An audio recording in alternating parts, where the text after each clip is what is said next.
안녕하세요. 의안고민 해결사 의안사 박기령입니다.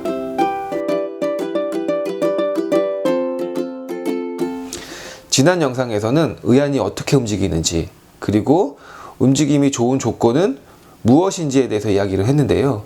이번 영상에서는 의안이 움직이는 범위, 얼만큼 의안이 움직이게 되는지 그거에 대한 이야기를 해볼까 합니다.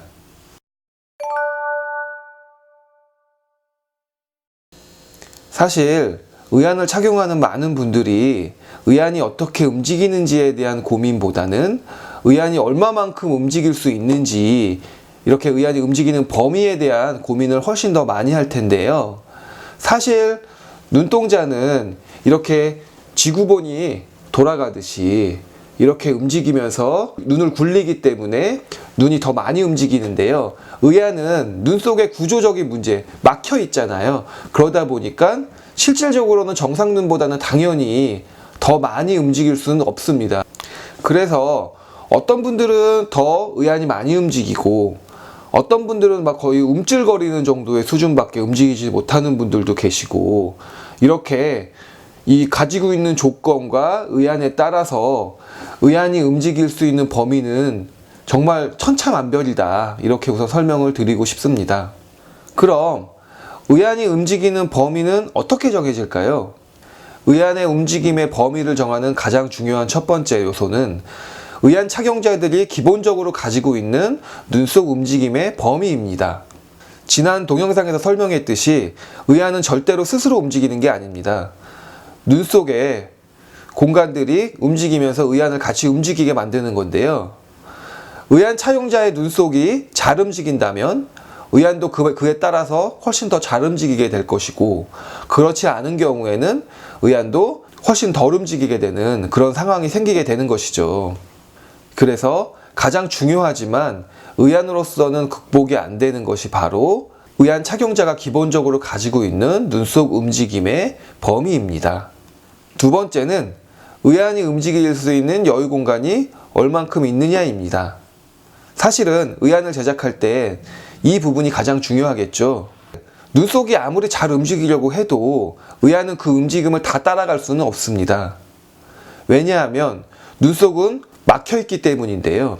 실제 눈은 이렇게 지구본처럼 돌아가면서 움직이기 때문에 많이 움직일 수가 있지만, 의안은 눈 속에 있는 공간에 막혀있기 때문에 기본적으로는 정상 눈보다는 확연히 움직임의 범위가 줄어들 수밖에 없습니다. 이제 의안 모형을 보시면 조금 더 이해가 쉬운데요. 한번 보시죠.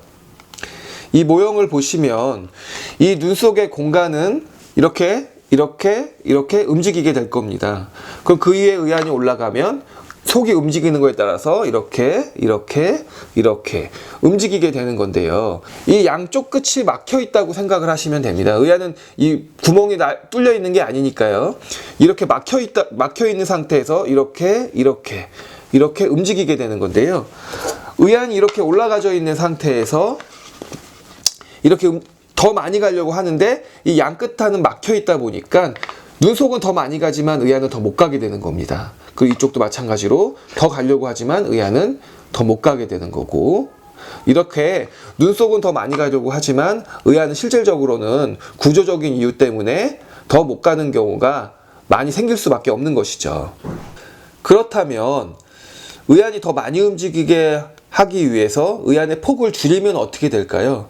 그럼 당연히 더 많이 움직이게 될 것입니다. 왜냐하면 눈 속은 더 가려고 하면 의안도 같이 따라가는데, 따라갈 때 폭이 좁으면 더 많이 갈 수가 있겠죠. 그만큼. 왜냐하면 속은 막혀 있는데 의안의 폭이 반대로 좁아지게 됐으니까 좁아진 폭만큼 더 이동을 할 수 있을 것입니다. 그래서 의안의 폭이 좁아지면 당연히 더 많이 움직일 수는 있게 됩니다.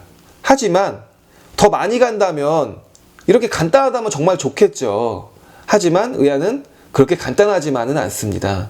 왜냐하면 이렇게 만약에 더 많이 가게 됐을 때 그럼 반대쪽은 어떻게 될까요? 그렇다면 반대쪽은 의안이 더 많이 갔을 때 반대쪽은 잘못하면 드러날 수가 있다는 겁니다. 이 드러난다는 말이 무슨 말이냐면, 이 의안은 이렇게 양끝단이 이 눈 끝에 이렇게 걸쳐지게 되어 있는데, 더 많이 가게 되면 이렇게 살짝씩 이렇게 떨어지게 됩니다. 이 끝이.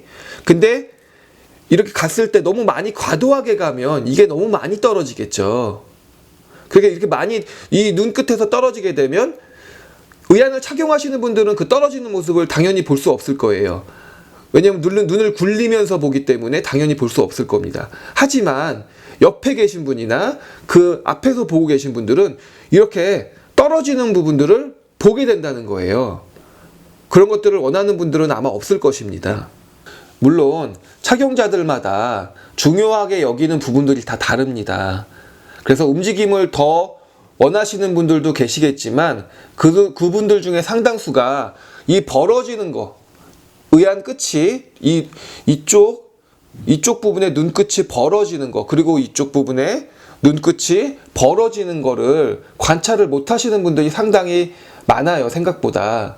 그럼 그분들이 실질적으로 그것들을 판단할 수 있게끔 제가 사진을 찍어서 보여드리거나 이렇게 해서 직접 관찰을 하시게 되면 상당수의 분들은 그것들을 굉장히 싫어하시게 됩니다. 실제로 보시게 되면. 왜냐하면 굉장히 생각보다는 좋지 않은 모습이거든요, 그 모습이. 상황이 이렇다 보니 이 증상을 실제로 관찰하신 분들은 대부분 움직임도 물론 중요하시겠지만 이렇게 떨어지지 않게 해달라고 많은 요구들을 하십니다. 그래서 저는 의안사가 설명을 좀 많이 자세하게 하는 것이 중요하다고 생각을 하는데요. 이것들을 모르고서 그냥 지나갔다면 의안이 잘 움직인다고 그 증상만 하나만 생각하고 만족을 하셨겠지만 이 증상을 알게 된 다음부터는 의안 착용자분들께서 전혀 다른 생각을 가지게 된다는 거예요. 그래서 의안사가 좀 더 자세하게 이런 부분들도 설명을 해주신다면 의안을 착용하시는 분들은 더 많은 선택을 하실 수가 있는 거죠. 그래서 내가 더 원하는 방향으로 선택을 하실 수가 있는 것이고, 그렇지 않다면 서로 절충해서 최대한 많이 가게 하지만 이것도 최대한 좀 덜 벌어지게 하는 방향, 이런 식으로 의안 착용자분들께서 원하시는 방향을 좀 더 범위를 넓게 그렇게 잡아서 유리하게 의안을 제작하실 수 있지 않을까, 저는 그렇게 생각을 합니다. 그리고 여기서 굉장히 중요한 게 있는데요. 의안의 움직임만 생각해서 이 폭을 너무 줄여버리면 실질적으로 내가 가지고 있는 눈 속에 공간들이 있는데 그걸 너무 많이 무시하고 의안의 폭을 너무 줄여버리면 의안이 고정력이 굉장히 약해지겠죠. 약해지게 되면 의안이 그 자리에 있지를 않게 됩니다. 물론 있는 경우도 있지만 대부분 벗어날 경우들이 많아져요. 그리고 그 가능성이 굉장히 높아집니다. 그래서 살짝만 건드려도 의안이 움직임이 바뀔 수가 있다는 것이죠. 만약에 그렇게 고정력이 약해지게 되면 의안은 이 눈동자의 위치가 우리가 정확하게 설정해 놓은 그 위치에서 벗어날 수 있다는 겁니다. 그래서 이렇게 바뀐다든지 이렇게 위로 올라간다든지 아니면 옆으로 넘어간다든지 이렇게 사시처럼 똑바로 보는 게 아니고 사시처럼 눈동자의 위치가 바뀌게 될 수가 있다는 거죠. 그게 의안 착용자분들이 흔히 얘기하는 의안이 돌아갔다라는 증상이에요. 의안이 돌아가게 되면 이렇게 뱅글뱅글 돌아가게 돼도 눈동자 위치가 바뀌게 되는데요. 이렇게 잡아주질 못하니까 의안의 위치가 바뀌면서 눈동자의 위치도 같이 바뀌고, 그렇게 되면 실질적으로는 움직임을 생각하다가 정말 큰 것을 놓치게 되는 거죠. 왜냐하면 정말 중요한 건 눈동자의 위치니까요. 위치가 똑바로 봐야 남들과 대화를 할 수가 있고 남들이 그 모습을 이상하게 보지 않기 때문입니다. 의안을 착용하는 분들이 아마 한 번쯤은 다 경험을 해보셨을 거예요. 의안이 이렇게 돌아가게 돼서 눈동자의 위치가 바뀌게 되면 상당히 이상하게 보이잖아요, 사시처럼. 근데 혼자 있을 때는 그게 큰 문제가 되지 않았을 겁니다. 하지만 사람들과 대화 중에 그런 증상이 생겨버리면, 그리고 그런 것들을 경험하셨던 분들은 아마 그게 두 번 다시는 그런 경험을 하고 싶지 않으셨을 거예요. 아마 상당히 당황을 하셨을 텐데요. 그래서 많은 분들이 그런 증상을 겪지 않게 하기 위해서 의안이 안 도는 것도 상당히 중요하게 생각을 합니다. 그렇기 때문에 의안에 움직이는 것만 생각할 수는 없다라는 거예요. 의안을 제작할 땐 의안의 움직임도 물론 중요하게 생각을 해야 되지만 의안이 돌지 않는 적정선의 범위도 찾아야 된다는 거죠. 이 영상을 통해서 조금이라도 의안이 움직이는 범위에 대한 이해를 하셨을 거라고 생각이 드는데요. 많은 분들이 의안의 움직이는 범위에 대해서 고민을 하시는데 이 고민이 좀 더 그 고민에 대한 정확한 이해를 하신다면 좀 고민의 짐을 덜지 않을까 저는 그렇게 생각을 하는데요. 그래서 이 영상을 통해서 의안이 왜 이렇게밖에 움직일 수 없고 왜 더 잘 움직이게 될 수 없는지 그런 거에 대해서 어느 정도는 이해를 하셨을 거라고 생각을 합니다. 끝으로 우리가 다른 사람과 대화를 한다고 한번 생각을 해보세요. 그럼 생각보다 눈을 굴리는 일이 생각보다 많지 않습니다. 이렇게 흘기거나 이렇게 치켜 올리거나 이렇게 치켜 내리거나 이런 것들은 사실은 우리가 일상생활을 할 때 거의 하지 않는 행동입니다. 사실은.